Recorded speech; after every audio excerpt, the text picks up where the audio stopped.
Okay, good evening, everyone. Thank you so much for coming. My name is Michael Smallridge. I'm the owner of East Marion Utilities.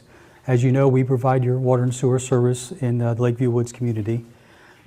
Just to tell you a little bit, I see some familiar faces and some that are not, so just as a quick overview, I voluntarily have these meetings with my customers every year.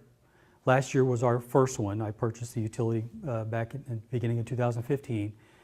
And I said last year that if you guys want me to come back out here, I'll be happy to do it. I do this on my own time, voluntarily. I'm not required to do it. But I think it's important that you know, this is what you drink, and this is what you prepare your food with. And I think it's important that people who are interested have a working knowledge of what's going on, what I'm trying to accomplish. And it's proven to be very successful. So if you think this is good, let me know at the end of the meeting, and I'll be happy to come back next year if that's what everybody wants. I have about a 10-minute presentation I'm going to give you, and when that 10 minutes is over, or when the presentation is over, I will answer all your questions, and we'll stay here till we get all the questions answered. I can tell you that I'm not going to know the answer to all your questions, but I certainly will take some good notes, and we will make sure that whatever your issue is, we can get it resolved. I think what I try to do the presentation first is should answer a lot of your questions. And I have a couple new things that we're going to try, and I want to get your feedback on. So on your chairs is a little green and white flyer. That's the 811 flyer.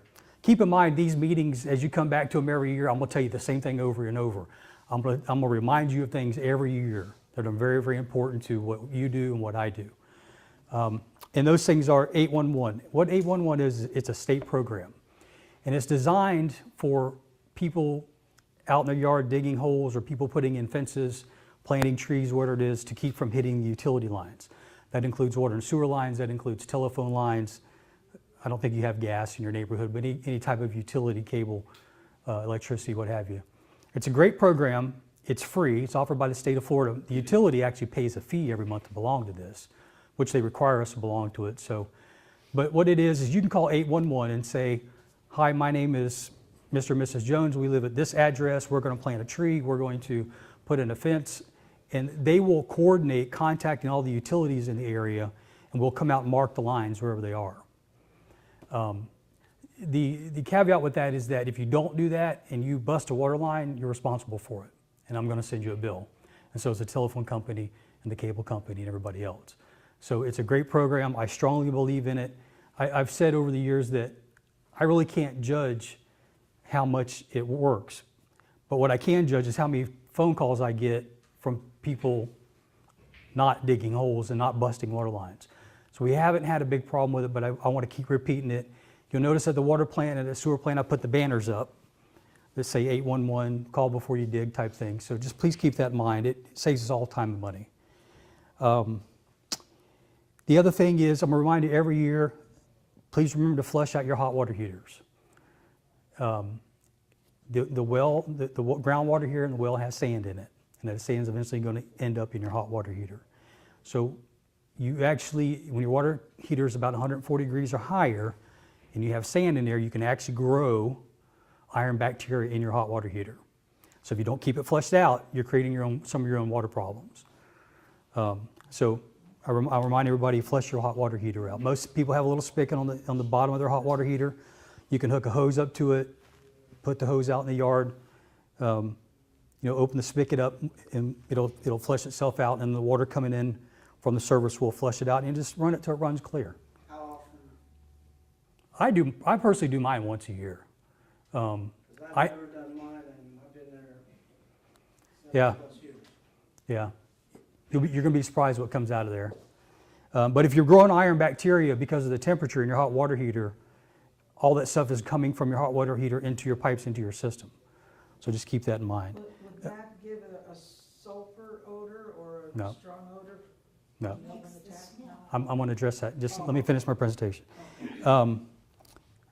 Before we leave, if anybody has changed their contact information, like a new phone number, a new email address, please see me. Let me write it down so I can take it back to Evelyn in the morning.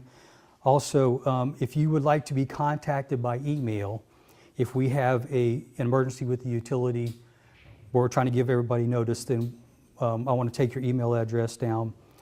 And also, if you do not currently get your your invoice by email, and you would like to, let me know and we can sign you up for that. When I was here last year, like I said, I had just taken over the system, and some people had asked me about the ability to be able to go online and make your payment with your credit card or your check. And who would be interested in doing something like that? I know some folks go back north and they don't want to mail in a check, and it's easier to go on the computer. I have that.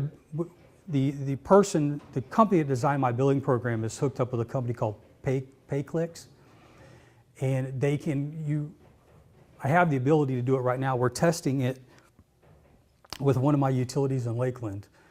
We just started it, so we're trying to see how it goes. But I want to get a feel who'd be interested in using it. As long as there's no charge. The charge, As long as I don't get late fees. Like we do. yeah, the charge that's associated with a credit card is you would pay them on the site. I think it's $1 is their credit card fee. It has nothing to do with me. We don't make any money on that. So there is a little bit of interest in paying online. Okay, we will look into that, and if it's something we do going forward, we will send you out a notice on that. So just to recap with you a little bit from what happened at last year's meeting and where we've gone since then.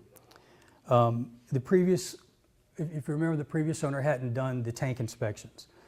And so that was a problem that I inherited. And we have since conducted the tank inspections, and the tank failed, so it has to be replaced. So we are in the process of doing some things with that, and I'm going to get into that in a little bit of detail here in a minute. I had told everybody when we had the system shut down to do the tank inspection, I was going to redo all the plumbing that went from the wellhead to the tank, and we completed that. So all that old galvanized pipe was taken out. It's been replaced with Schedule 80 PVC. All that's been completed. In order to try to keep the water moving in this system, we redid 2 of the flushing meters, and we installed a new one. So I'm hoping that has been helping with the issue here. Let me get into the big gorilla in the room, and that's the tank. The tank was never maintained properly, and it failed its inspection, so it has to be replaced. The issue with the tank is that that's a 6,000 gallon tank. So that tank was originally put into the system to accommodate the water needs of everybody when the whole subdivision was built out. So what's happened is it's called a water age problem. You guys are only using about 18,000 gallons of water a day. And so you're not using enough water to keep fresh water coming into the tank. So the well only cycles about twice a day. So what's happening now is that water gets into the tank, it's sitting inside that old rusty tank, and it's sitting there just getting old. It's losing its freshness. So when you turn on your tap at night, and by the time the water gets to you, it's just not the quality it should be. So when I was here last year, I said that the proper way to do these things was I would have to get some water engineers to do some water testing to see exactly what we got. Then I was going to get an engineer to size the tank properly to the amount of gallons that you're using. So when you turn on your water, you got fresh water coming into your house. So here's where we are in that. The water testing has been completed. We've spent many $1,000s doing that. So we have all the proper levels of we have the proper levels of what the water's like, what it's made up of, what the percentages are, parts per billion. And so I got that information, and that was a big step. So we got that completed. So right now I have an engineer working on properly sizing the tank according to the flows. I've given the engineer all the information, so they're in the process of working that up. What will happen then is that they will tell me what size tank to put in, and then we'll start the process there of getting a tank made and getting it installed. we had kind of had a little bit of a discussion last year about tanks. I just can't go down to the local store and buy a tank. They have to be custom made. So I just put one into another utility that I had, and it took about 8 months. So once I get the size of the tank, then I can call the manufacturer, get them to make it, get it up here, get it delivered, and get it installed. So my hopes is that with the proper size tank in there, it will allow the more fresher water to come in and hopefully cut down on some of these problems. The issue that you have that's naturally occurring in the groundwater is the hydrogen sulfide. And so when you hit hydrogen sulfide with chlorine, which is the disinfectant we use, it takes it into its sulfur state, takes it out of solution, takes it into sulfur, and that's what you smell. There are multiple ways of tackling that issue. Sometimes you can use charcoal filters. Sometimes we can use additives into the water like a polyphosphate or hydrogen peroxide is real good for that. There are aerators we can put into the new tank, but all that stuff is very, very expensive. So I'm waiting on our water engineers to give me a better idea once we find out the proper size of the tank, what the right avenue may be to treat that. Sometimes it's not cost effective. If we do any type of injection additives like a polyphosphate or peroxide, that is going to take a permit modification from DEP. The engineer has to give them all the information, DEP has to approve it and then modify the permit, and that very well could takes it when DEP gets done with it. So we got a lot of work to do. Hey, Kevin, let me finish and then I'll answer your questions. So we got a lot of work to do, but the ball is rolling very well. So we will eventually get these problems made up, but it's going to take a little bit of time, but I'd say we're more than halfway there. So once I get all the proper information and get all that stuff figured out and get the engineers all on one level, then we can go forward to get the tank made and hopefully being able to get your water quality as good as we're going to be able to get it without it being overly expensive. So what I try to do every year, I try to do a maintenance time every year where I'm going to send you a letter and say we're going to shut down the system on this day from this time to this time and do maintenance and repairs. I have to replace the flow meter at the plant. I had to have it calibrated, and it is on its last leg. So it'll hold in there for a little bit, but I'm going to need to do that here pretty soon. I'd say within the next probably 90 days. So we will need to shut down the system to do that. It's probably going to take us an hour to replace the meter, but by the time we drain the tank and take it all apart, it's a half a day's project. So I will send you a letter in advance. What I do is, and the reason I asked about emailing you in case of emergency is that if we have a planned shutdown, I'm going to send you a letter in advance. I try to do it at least a week in advance and let you know we're going to shut it down. This is the work we're going to do. But sometimes breaks happen. Things start leaking and I don't have time. I have to go fix the leak. So about half of you in here, half of you in the system get your bills emailed to you. So I want to make sure that we had a real good email list of people who want to be notified by email that if we have an emergency and we got to shut it down now. Because I don't have time to go knock on everybody's door and say, hey, well, I got to go fix a pipe where I got thousands of gallons of water running down the road. So I got to get the pipe fixed first. So anyway, please make sure that you give me your email address if you want to be notified. Hopefully it doesn't happen, but in case it does, we want to be able to notify you as best as we possibly can. We've increased our flushing to about twice a week. I've had some folks call and say it's helped. Some folks have called and said it hasn't. Again, it gets back to that water age problem. We're just not using the water enough to get it through that big tank. And there's not really, besides flushing, there's not really a whole lot I can do about it at this point. I'm still getting cost on injecting either Aquamag or hydrogen peroxide into the system. That may be a viable alternative, but I'm gonna be honest with you, either one of those two is not gonna 100% cure the problem. It's just not. What I was explained to you about the Silver Springs water basin is that the water table is low now, and that's when you have these hydrogen sulfide problems, the sulfur problems.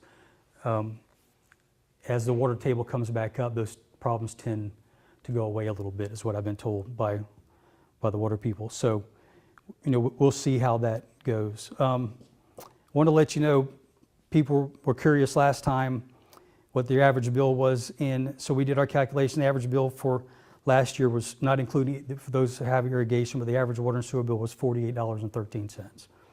So if your bill's really high, we can check your meter to make sure you don't have a leak inside. Maybe you're filling up a swimming pool or something. I know there were some folks last year that talked about that.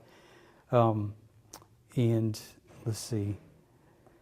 I'm going to talk about what we're putting down our toilets, because it's becoming a little bit of an issue at the sewer plant and at the lift stations.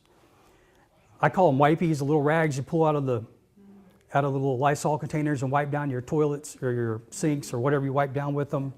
They can keep them out of the sewer system. They get in there around those pumps and they just keep winding together and they make a rope. And what happens is that there's safety electric safety devices on the lift station panel. So if that pump starts drawing high amps, it'll shut itself off. Now there's 2 pumps in each lift station, so the other one's designed, to kick in and take it over with. But one recently burned up, and we had to replace it.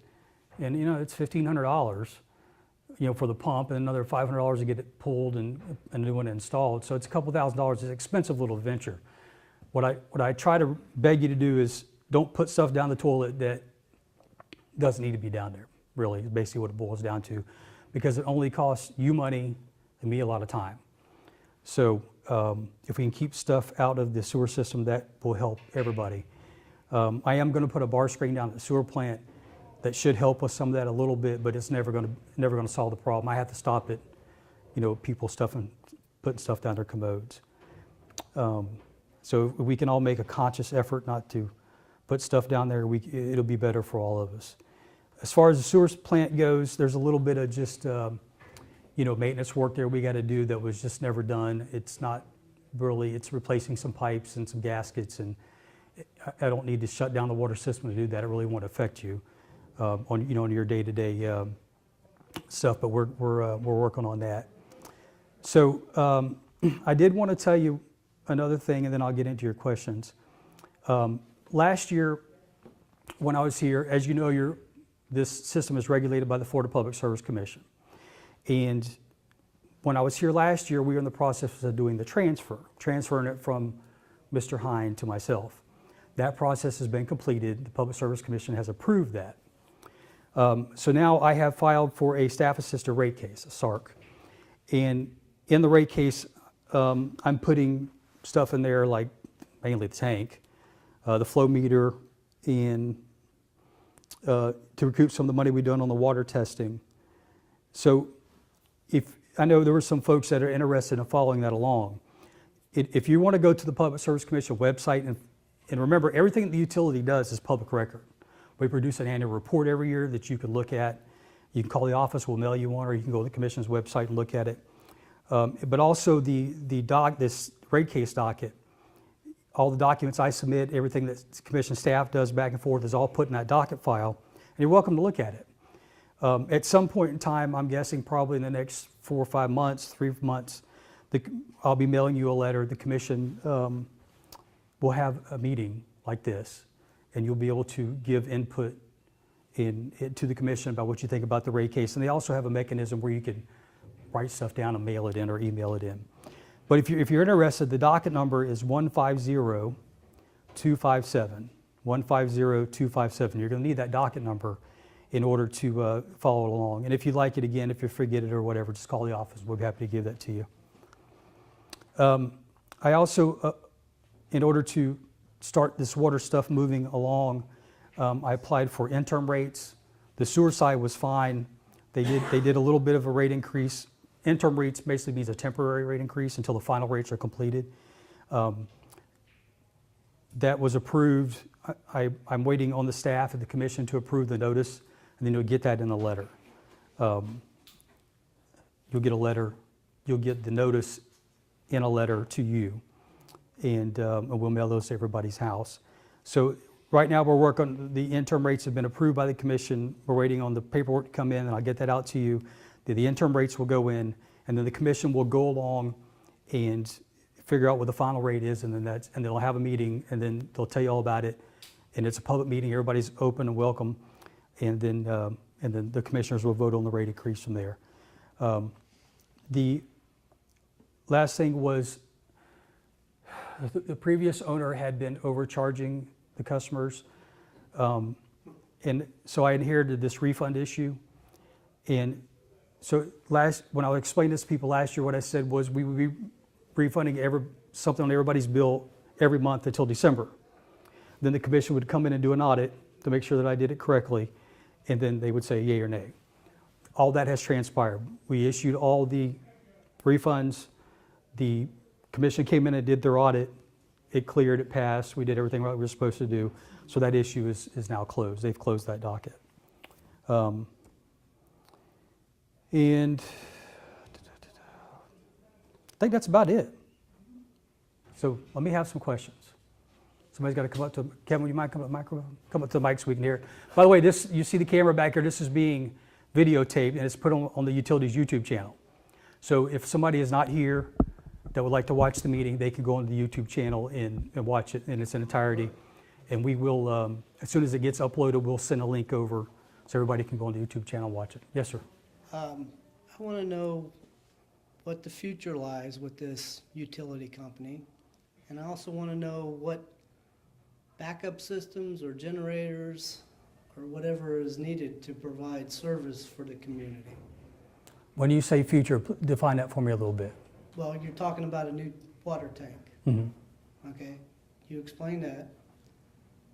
I've been talking to some people about aeration Aeration, yeah. of a system which is supposedly superior. And extremely expensive, yeah. You know, I just need to know where you're going in the future and our cost in the future. Yeah, so some of that stuff, to give you an example, the first bid that I had for a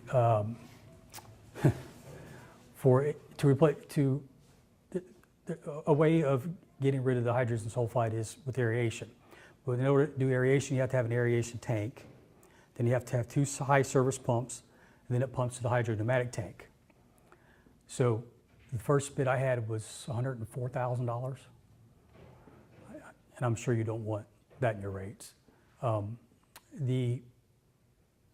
I'm looking at all those avenues, but I have to be able to know. I have to be able to know what size tank we're going to put in first. So I'm working on that.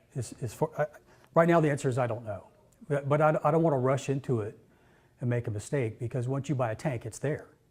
And if I put the wrong size tank in, it doesn't solve anybody's problem, and it's there, and there's nothing I can do about it. You know, just replace that hydropneumatic tank is probably going to be upwards of about $27,000.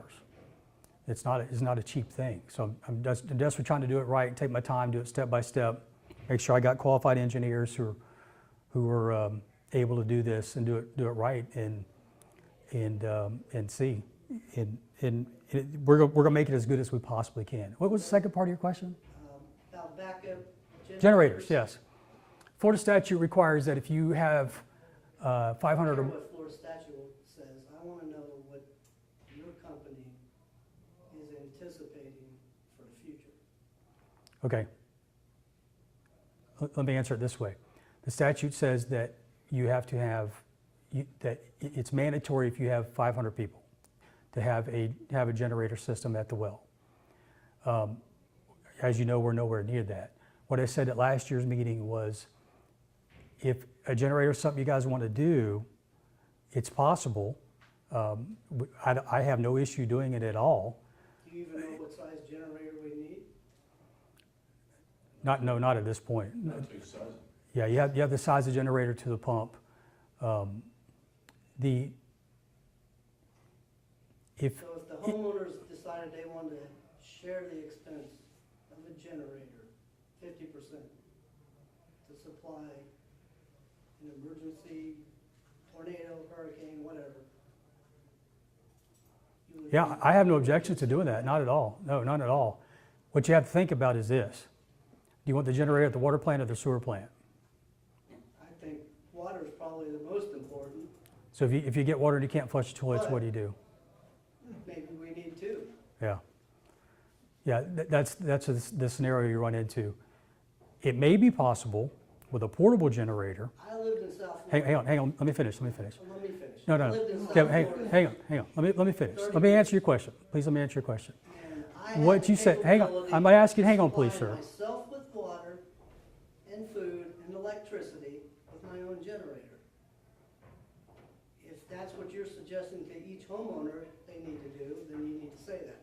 Otherwise, you need to come up with a plan to supply the water, the sewer with a generator. Are you done? If you want me to be done, I'll be done, but. Well, I I'm asked not you, done. but before, may I speak now? Go ahead.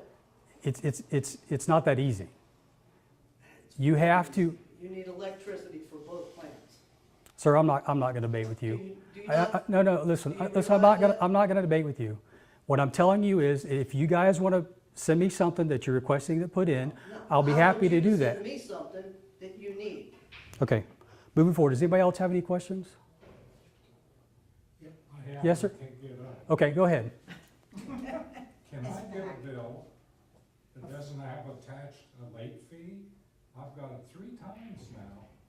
I don't know what to pay, and when I get the bill, there's a $5 late fee on it. We And get, it's getting ridiculous. Okay, we Go ahead. get the email on the due date. We don't get, hard copy.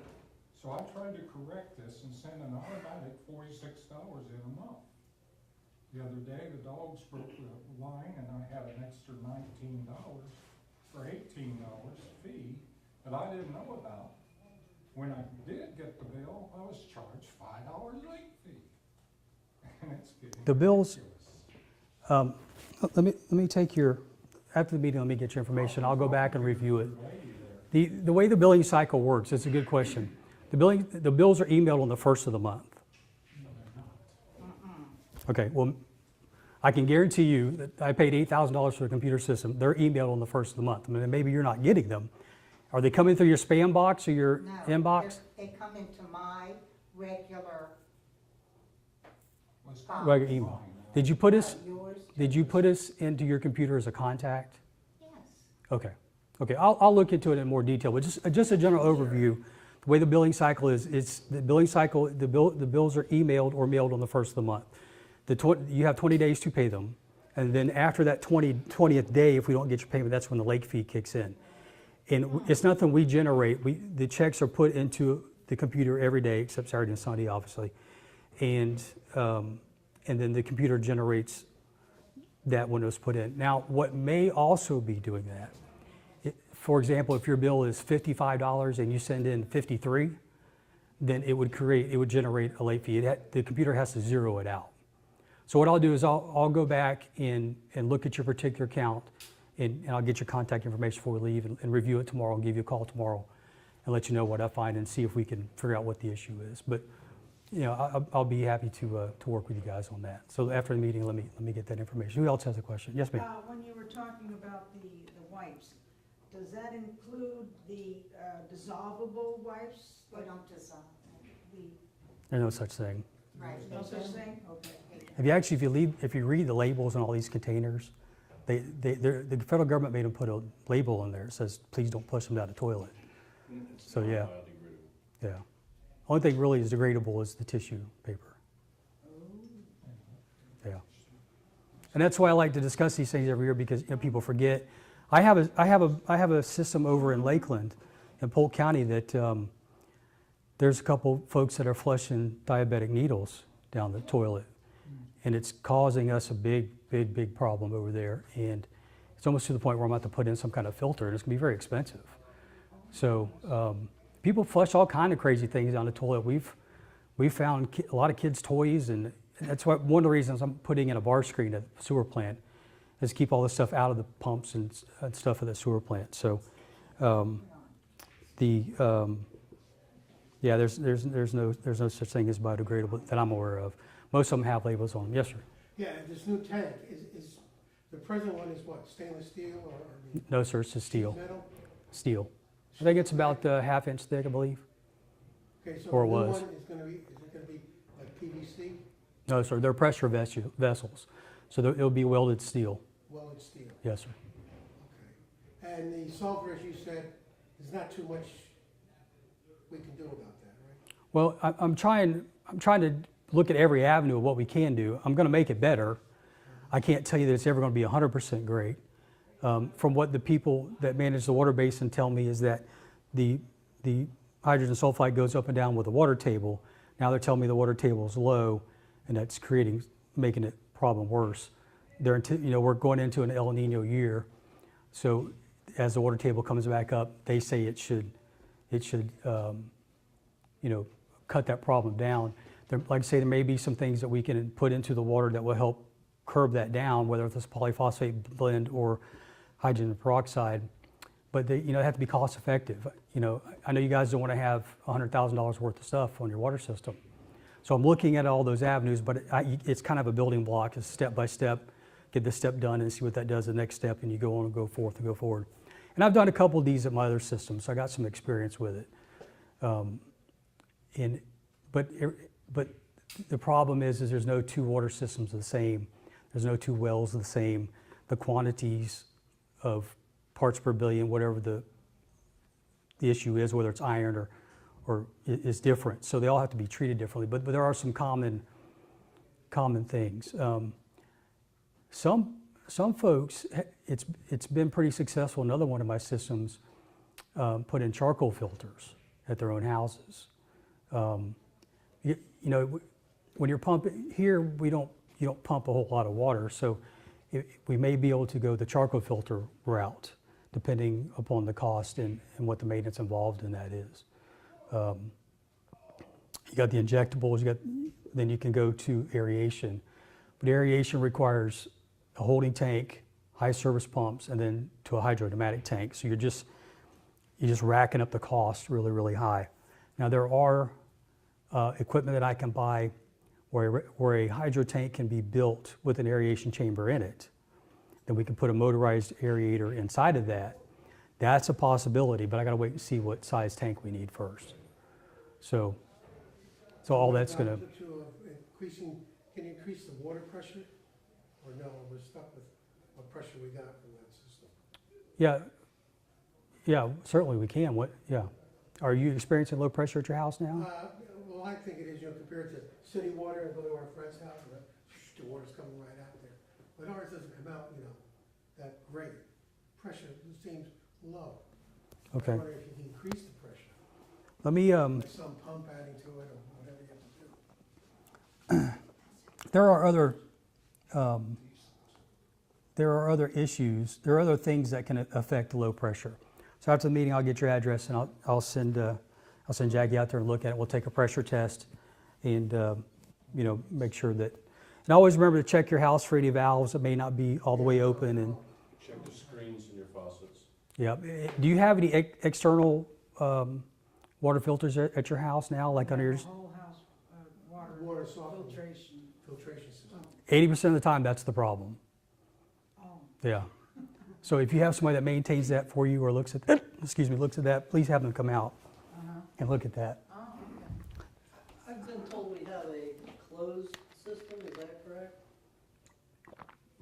That it's not a continuous Well, they call it a looped system. loop system? Yeah. There's one dead end line down in the back of the gate where we put the new flushing valve in. Yeah. So there's no way to correct, to make it a continuous system, or It is a continuous system.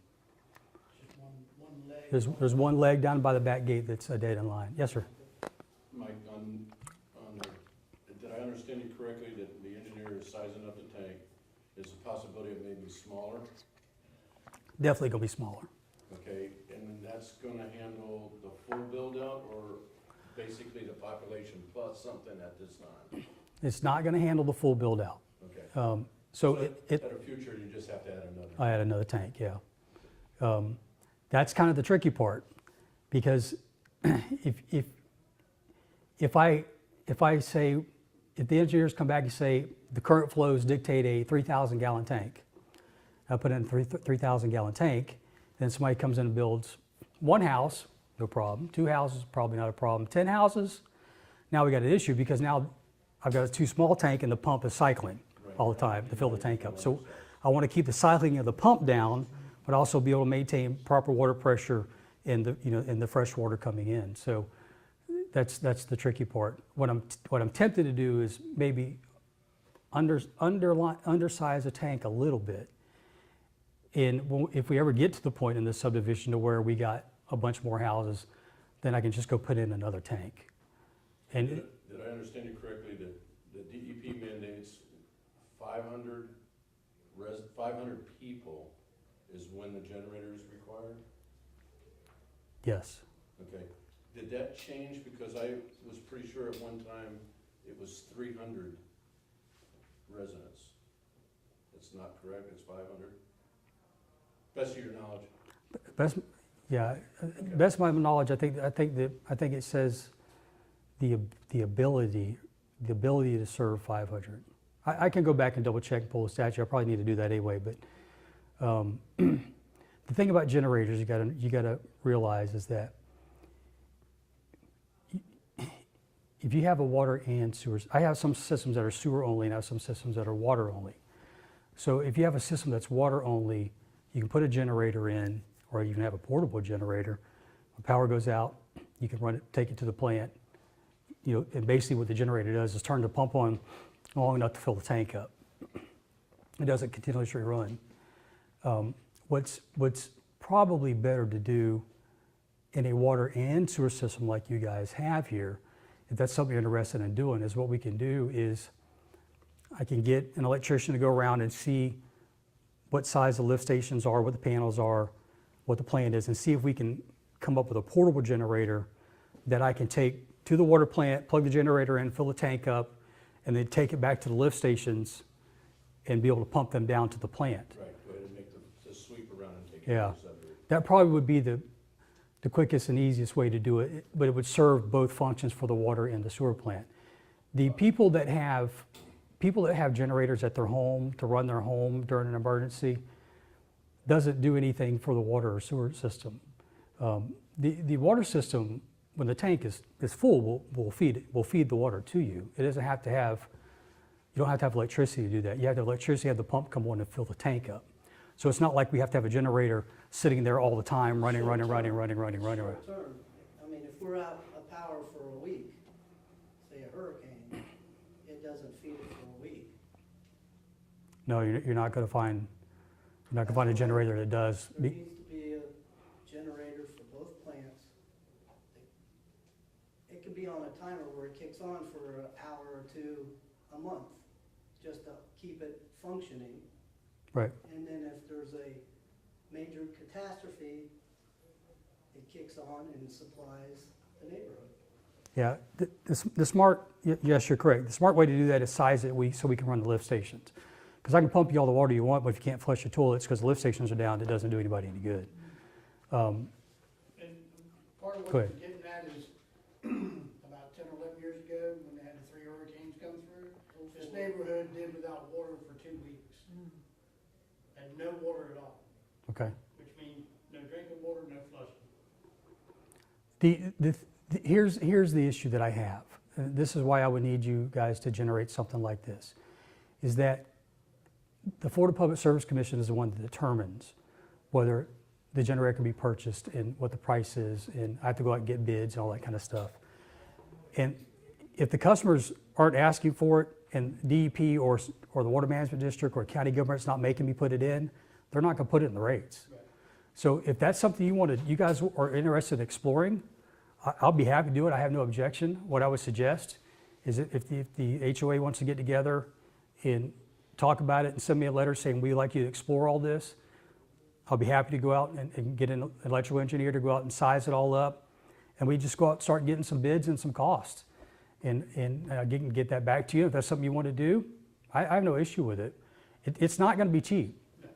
Those generator to run 220 is probably going to be $30,000-$40,000 bucks. By the time you get it all the electrical stuff done, because you want to have it where we could take and plug it in, turn it on, run the lift station down, take it back to the plant, plug it in, fill the tank up, take it back to the sewer plant, plug it in. So all those panels and boxes are going to have to be amended, and of course that all takes permits and fees, and you know it's just not a go down the road and buy a generator, plug it in type thing. So like I say, I don't mind exploring that issue with you, but something you guys need to generate, because the Florida Public Service Commission is just not going to let me go out and spend $30,000 of customers' money to buy a generator because I want to do it. I have to have some kind of way to do it. So if you guys generate it and bring it to me, say you want it, they probably won't have a problem with it. Yes, sir. My other question is, when you purchased this utility company, what exactly did you purchase?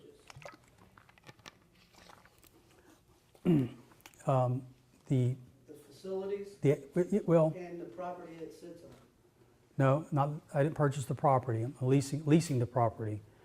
It would have been the assets of the utility, which is the meters, the pipes, the boxes, the sewer plant.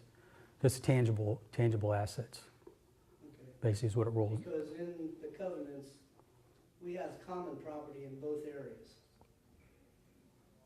and use of common property. So Say that one more time. Common property is what? the residents own the common properties within certain areas of the development.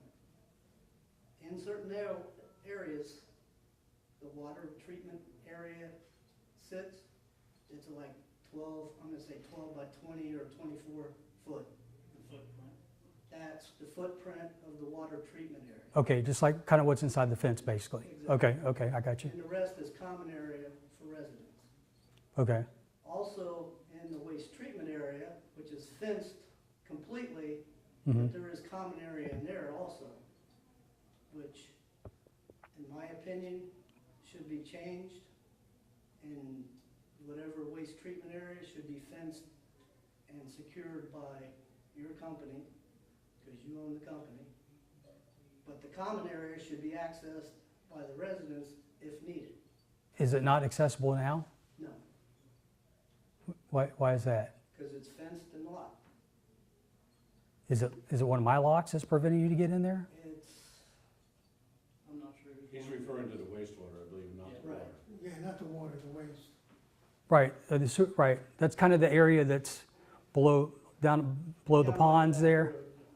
Okay, If we needed area for residents to park RVs, boats, or whatever, there's a common area with a retention pond, DRA, or whatever you want to call it, inside there that's supposed to be common area for residents. We do have access to it. you do have access. You do not. You do have access. Okay. And I was my gonna other question is, are all the safety devices functioning at these DRAs? All the safety devices at the Yeah, drainage alarms and lift stations. lift stations. Yeah. Well, they're DRAs right next to the lift stations, Right. because they weren't when I was president a year ago. Yeah. When I first took over the utility, the lift station, I call it the one with the big stump, the one down Yeah, towards the by sewer my plant. That one, yeah, down by your house. Pump wasn't working. Yeah. One pump that was working, it went out, and they actually had a spill there. Yeah, I heard about that. I didn't witness it. That was before my time. But the second thing that I did when I took over the system is we The pulled. flashing light and alarm weren't working either. When I was president, I actually got it to where the alarm would sound, so I lived two houses away. I could call somebody and say, hey, the alarm going off, we got an issue with the lift station. Yeah, the lift station down by your house. When I first got here, one pump was not working. The other one was on its last leg. We put a brand new one in it, and the one was on its last leg is the one that burned up. So there's now two new pumps in that lift station. Two Yeah. functioning Yeah. pumps and In that lift alarm station. and light, flashing light or whatever's working. Yeah, both lift stations have two pumps in each. They're back at yeah, Joe. Do you have a routine where you go through and you check the alarms and the lights to operate, function properly? I don't do it personally. I know you don't. we don't have a scheduled routine per se type thing. It's, Who is the surface company now? Steve McGee is the operator. He was the operator before I got here, and I agreed to keep him on. He's done a really good job. We usually go around and do a manual check about once a year when we flush. Well, we don't flush. I have a routine with my other utilities that when we have fire hydrants, we go around, flush fire hydrants, and do like a whole day of maintenance type stuff.